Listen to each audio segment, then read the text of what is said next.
Welcome to Prana Fictitious Stories. Before we begin today's story, we would like to make a small request. Please subscribe to our new channel and support us. Your support will inspire us to bring even more original and unique stories. So, without further delay, let's start today's story. There was a strange silence in Arav's apartment. The dim city lights filtered through the curtain, casting long shadows across the room. He sat on the couch, silent, lost in thought, his fingers absent-mindedly tracing patterns on the fabric. The events of the day weighed heavily on him. Those glances, those unspoken words between Raghav and Karan, the silence that had stretched between them like an invisible thread too taut to ignore. Everything echoed in his mind, refusing to let him rest. And then, knock, knock. A sudden knock at the door jolted him. His breath caught in his throat. This late, his heart pounded against his ribs as he turned his gaze toward the door. Who could it be? He hesitated for a second, then slowly got up and reached for the handle. The door creaked open, and there, standing right in front of him, was Raghav. Arav froze. The usual intimidating presence that Raghav carried was still there, undeniable. But tonight, there was something else in his eyes, something intense, raw, unspoken. Raghav? Arav's voice barely came out. He swallowed. So late at night? What are you doing here? Raghav didn't answer immediately, his jaw clenched, his dark eyes scanning Arav's face. And then, softly, almost too softly, he said, I needed to talk to you.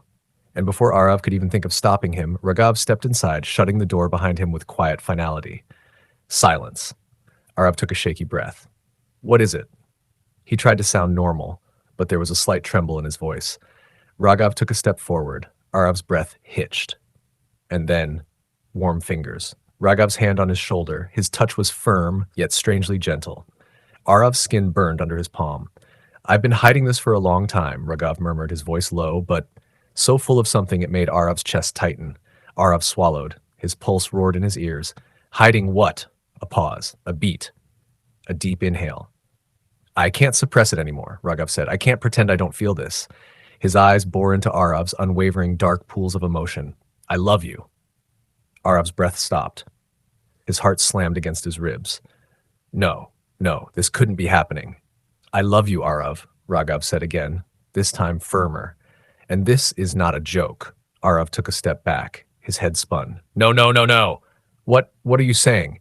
His voice was barely above a whisper. I'm telling you the truth. Raghav's eyes never wavered. I love you.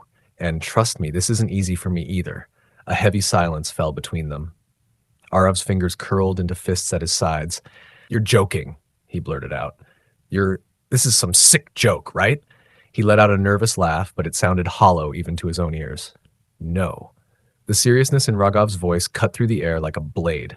The room suddenly felt too small, too suffocating.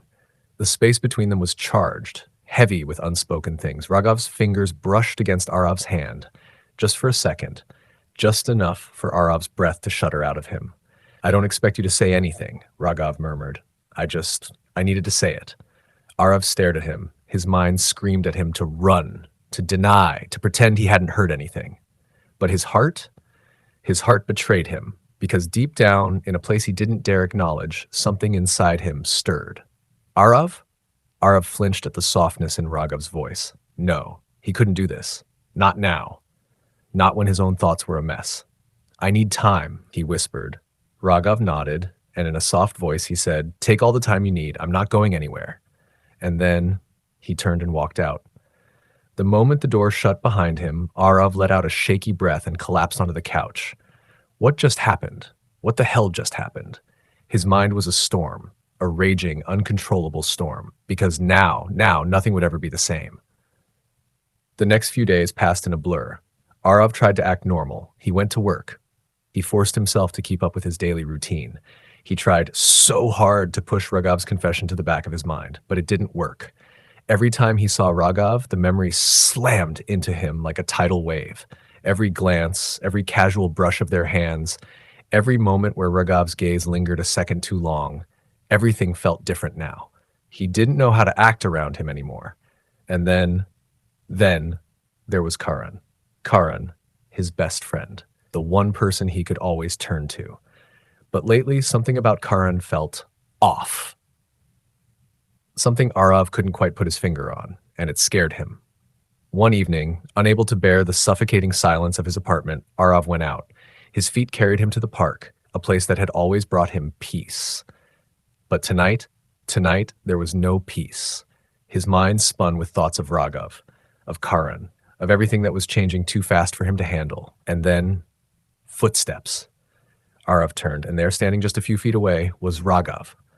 A slow smirk curled on Raghav's lips. "I think I should be your shadow now," he teased, slipping onto the bench beside Arav. Arav's stomach flipped. He forced himself to look away. "You shouldn't be here."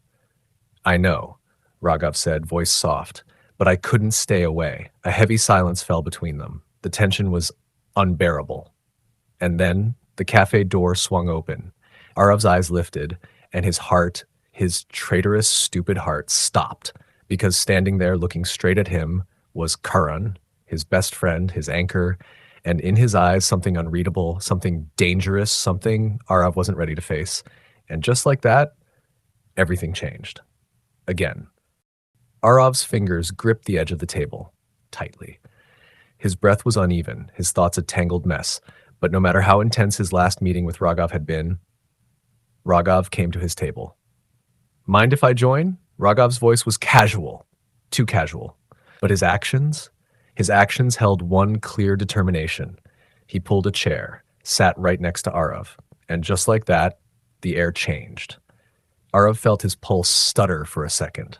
Across from them, Karan. His eyes flickered between Arav and Raghav, watching, measuring. The tension in the air, palpable, thick, almost like an invisible force pressing down on them. Everything fell into a strange silence, as if unsaid words were floating around them, caught in the heavy, suffocating air. Arav shifted in his seat, restless, uncomfortable. Raghav's presence was too close, too overwhelming. And Karan's gaze was still on him, sharp and unwavering, like he was trying to understand something. There was something unspoken between the two. And now everything felt different, as if something fragile was on the verge of breaking. But no one was willing to admit it. The silence stretched, unbearable, until Karan finally broke it. "Didn't expect to see you here." His voice was light, casual. But his eyes? They weren't. Raghav's lips curled into a slow, knowing smile, like he had already seen through everything, like he knew more.